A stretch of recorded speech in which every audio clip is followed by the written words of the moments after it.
The history is that the Eritrean people never had the right to decide for themselves. The UN placed them in part of Ethiopia as a confederation in 1952, and then in '62, the emperor forced them to become a province rather than as an independent state. So that started the war.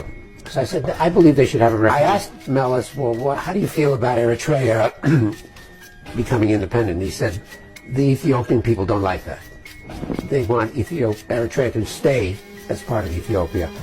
And I said, well, can you do anything about it? He says, I'm not going to fight them, because then they'll go back to the mountains and have another... Fight back again, yeah. So he said, well, we'll have to live with that. But I know the Ethiopian people don't like that.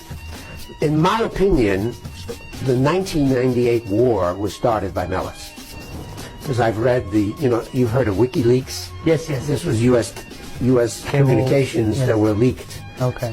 And I've been reading those, and it looks to me pretty sure that Meles wanted to explain to me why war. Unfortunately, there are UN sanctions against Eritrea, which I think are totally unjustified, and the presence of sanctions will make it very hard to have an agreement. In 2011, on the request of the United States, UN Security Council imposed sanctions on Eritrea.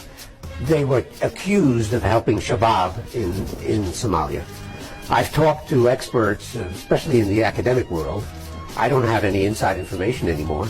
And they say, well, we've seen possibility that they were transferring money to the Shabab.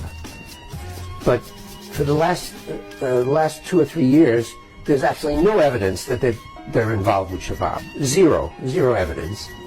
And in October 2014, 14 of the 15 members of the Security Council voted to lift sanctions. There was only one country that refused, the United States. Well,